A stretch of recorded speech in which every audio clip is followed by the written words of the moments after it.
I've talked on many occasions about the City and South London Railway. This was the first deep-level tube line and is now part of the Northern Line of the London Underground.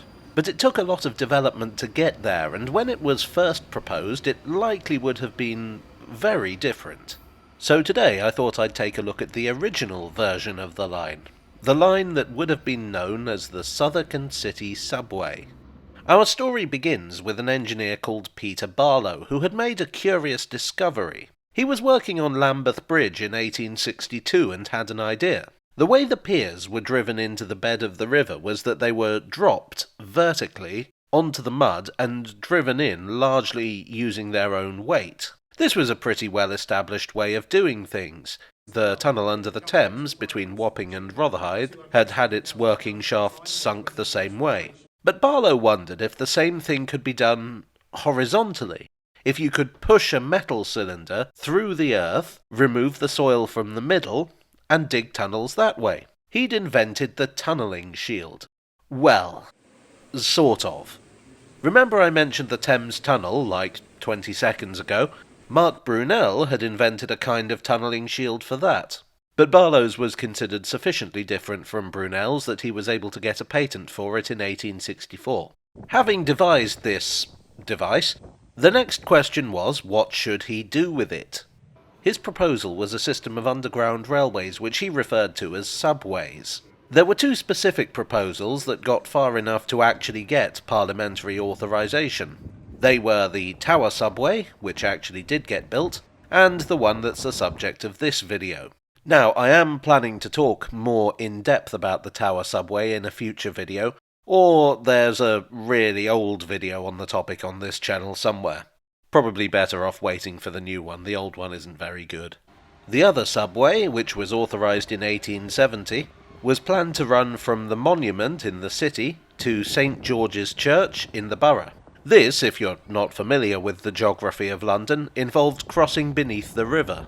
Digging under the Thames was notoriously hard before the invention of the tunnelling shield, due to the unstable mud and the absurd levels of pollution. This subway of Barlow's would not only give London a new underground line, but also demonstrate the usefulness of his invention. Everything was looking good. The Tower Subway had opened in 1870, and from an engineering standpoint at least, it was a success. Barlow had proven that this wasn't some pie-in-the-sky experimental concept, but a working technology. So there went one of the potential sources of opposition. Legally, it would be pretty simple too. The line would run along beneath the streets following the route of the road, so the risk to the buildings above was minimal. So parliamentary authorization was easy to get. Now, there was absolutely nothing that could stand in Barlow's way. Nothing at all. Nope. Nothing. Oh wait, hold on, there was something. You see, the Tower Subway demonstrated that the technology worked, so in that sense it helped the railway along. But while it was an engineering success, it was a financial disaster. The Southwark and City Subway suddenly didn't look like such a sound investment. So the money couldn't be raised, and so the scheme collapsed. What would the Southwark Subway have looked like? Well, the southern end would have been at St George's Church. Borough Tube Station is more or less opposite St George's, so I think it's reasonable to assume that the subway would have terminated about there. The City and South London Railway's original terminus was at King William Street, more or less next to the present-day Monument Station. So again, I think that's our site. With that in mind, the route would likely have been the same as the City and South London Railway. The stations would probably have been far less elaborate than those on the City and South London, more like the subway entrance at the Tower of London. Barlow's plan was to sink a working shaft at either end of the route, dig the tunnel between them, and then use the working shafts for passenger access. The Tower Subway was reached using steam-powered lifts. The train, if you can call it that, was a single carriage hauled back and forth along the tunnel on narrow-gauge track, hauled by a stationary steam engine. So let's imagine things went a little differently. Barlow raises the money and builds his subway. What happens then? Well, I think it would have flopped even harder than the Tower Subway.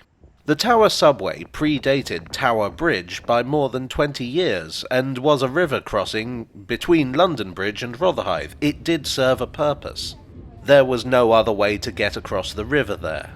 The Southwark subway would have basically run beneath London Bridge, duplicating the existing crossing.